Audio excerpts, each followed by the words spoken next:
4-foot wooden jaw lined with dulled blades, until you realize what it actually did. This isn't some forgotten farm tool but a killing machine that ended thousands of lives. The lower half has matching slots where those blades would fall through when you brought the whole thing down like a trap closing. The wood is dark with age and stained from something organic, something fibrous that worked its way into the grain over years of hard labor. There's a handle worn smooth on the upper section, polished by calloused hands that gripped it day after day. Most folks who stumble across one of these at an estate sale or in a barn loft have absolutely no idea what they're looking at. Some guess it's for pressing apples. Others think maybe it crushed corn or grain. A few have even suggested it was some kind of early printing press. But the truth is far more interesting, and it speaks to a craft that once clothed nearly everyone in America. This wooden mystery is called a flax brake, and it was one of the most essential tools in early American households. Before cotton became king, before synthetic fabrics were even dreamed of, linen was the fabric of everyday life. And linen comes from flax, a beautiful blue-flowered plant that had to go through an incredibly labor-intensive process before it could become the sheets you slept on, the shirts you wore, or the sails that powered ships across the Atlantic. The flax brake was right at the heart of that transformation. After flax stalks were harvested and redded, which meant soaking them in water until the outer material began to rot away, they were dried until they became brittle and woody. That's where this tool came in. You'd lay a handful of those dried stalks across the lower slats, then bring that hinged upper section down hard, again and again, crushing and breaking the woody core into pieces while leaving the long, strong fibers intact. It was back-breaking work, usually done by women and children on farms across New England, Pennsylvania, and anywhere else flax was grown. The rhythm of it echoed across fields on autumn afternoons. Crack, lift, reposition. Crack, lift, reposition. Your arms would ache, splinters would find your fingers, but by the end of the day you'd have broken enough flax to card, hackle, and eventually spin into thread. The flax brake disappeared when cotton production exploded in the South, and when factory-spun thread made home processing obsolete. By the time of the Civil War, these tools were already being retired to barn corners, their purpose fading from memory. But the flax brake wasn't the only mysterious wooden tool that once filled American workshops and farmsteads. Pull open the drawer of an old toolbox from the 1800s, and you might find a small wooden instrument that looks almost like a tiny boat, maybe 6 inches long, with a curved blade set into the bottom at an angle. It's got a rounded top that fits perfectly into your palm, and when you hold it, you can feel how it wants to be pushed away from you in short, controlled strokes. This is a heel shave, sometimes called a stitch race, and cobblers used it to prepare the edge of shoe soles before sewing the uppers to them. The curved blade would slice a shallow groove right where the stitching would go, giving the thread a channel to nestle into so it wouldn't wear through from walking. A good cobbler could run this tool around a sole in seconds, his hands moving with the kind of automatic precision that comes from making thousands of shoes. The heel shave vanished when machine-stitched shoes took over, and when throwaway footwear replaced the idea that a shoe should last you years and be repaired when it wore down. Now most people have never even seen one. Here's another puzzler that stumps almost everyone who encounters it. Picture a wooden frame about 2 feet tall, standing upright like a little gate. Inside that frame are dozens of long, sharp metal pins, each one maybe 8 or 10 inches long, all pointing upward like a bed of nails. The pins are set close together and they're not rusty, they're actually quite sharp because they had to be. This fearsome-looking device is called a flax hatchel, and it worked hand in hand with that brake we talked about earlier. After you'd broken the woody core out of the flax, you weren't done. Those fibers were still tangled and full of debris. You'd take a handful and drag it through the hatchel, pulling it across those pins again and again, each pass combing out the shorter fibers and any remaining bits of stem until you were left with long, silky strands ready for spinning. Different hatchels had different coarseness. You'd start with a coarse one for the first passes, then move to a fine one for finishing. The whole process was called hackling, and it was yet another step in the long journey from field to fabric. Women who did this work had hands tough as leather. The hatchel disappeared for the same reason the brake did.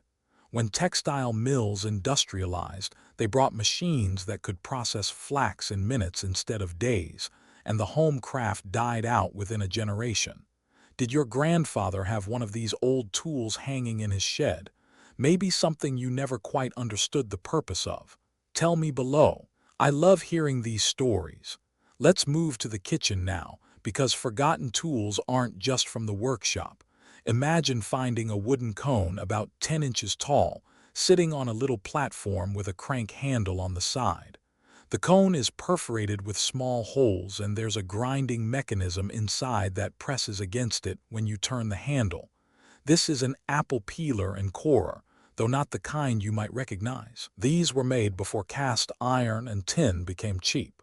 The wooden versions, often crafted by local carpenters in the 1820s and 30s, used wooden gears and pressure to push an apple against a rough surface that would scrape the skin away in spirals while a central pin removed the core. It was ingenious, and it saved hours during harvest season when farm families were putting up apples for the winter. But it required maintenance. The wood would warp, and once metal versions became affordable, these wooden peelers were tossed aside or burned for kindling. Here's one that looks like it belongs in a torture chamber but was actually a blessing to farm wives everywhere. It's a wooden frame with a round drum inside, and on that drum are dozens of sharp metal teeth arranged in rows. You'd feed raw wool into it, turn the handle, and those teeth would grab and pull the fibers, combing them straight and removing dirt, burrs, and tangles. This is a wool carder, and before factory processing, every bit of wool that came off a sheep had to go through this process if it was going to be spun into yarn. The teeth did the same work your fingers would do, but faster and more evenly. Carders came in pairs sometimes, smaller hand carders that looked like brushes with handles, but the drum carders were prized because they could process so much more. When woolen mills spread across New England in the mid-1800s, they offered carding services for a few pennies, and then they just sold finished yarn and the home carders went silent. Walk into an old barn and you might spot a heavy wooden mallet with a head the size of a gallon jug. It's not a hammer, it's too big and clumsy for driving nails. This is a commander, sometimes called a persuader, and it was the tool of wheelwrights and carriage makers. When you needed to fit a wooden wheel hub onto an axle or drive a stubborn tenon into a mortise, you didn't reach for a metal hammer. Metal would dent and split the wood. You grabbed the commander and let its sheer mass do the convincing. The weight came down square and solid, and the wood-on-wood contact spread the force without damage. These tools were made from a single block of hardwood, usually maple or beech, and they could weigh 15 or 20 pounds. A good wheelwright's commander would last a lifetime and then some.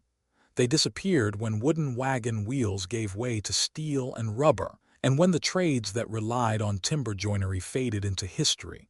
One more, and this one's a real head-scratcher if you've never seen it in action. It's a simple wooden paddle, flat and wide with a long handle, and it looks almost like an oversized butter knife. But when you notice the slight curve and the worn edge, you realize it was made for stirring something heavy, something that fought back. This is an apple butter paddle, and it spent long October days stirring massive kettles of boiling apple pulp over open fires. Making apple butter wasn't like making applesauce. You cooked it down for hours, sometimes all day, until the sugars caramelized and the mixture turned dark and thick as tar. If you stopped stirring, it would scorch and ruin the whole batch. So someone, usually the oldest daughter or the grandmother, would stand there in the smoke and the heat, moving that paddle in slow circles, hour after hour. The wood wouldn't scratch the kettle and it wouldn't get hot enough to burn your hand through the handle. When people stopped putting up their own preserves and started buying them in jars from the store, these paddles were retired, still stained dark from decades of apples. There's a kind of loneliness in these old tools now. They were made by hand to be used by hand, and they did exactly what they were supposed to do for generations. Then the world changed, and they became obsolete almost overnight. We didn't lose them to war or disaster. We lost them to progress, to efficiency, to the simple fact that machines could do in minutes what used to take all day. But something was lost in that trade too. The rhythm of the work, the knowledge passed down from mother to daughter or father to son, the quiet satisfaction of making something from start to finish with your own two hands. These tools are what's left of that world. They're reminders that America was built one stroke, one pass, one careful motion at a time, by people whose names we'll never know but whose work we still benefit from. Like this if it took you back, and subscribe for the next forgotten tool. The workshop never really closes.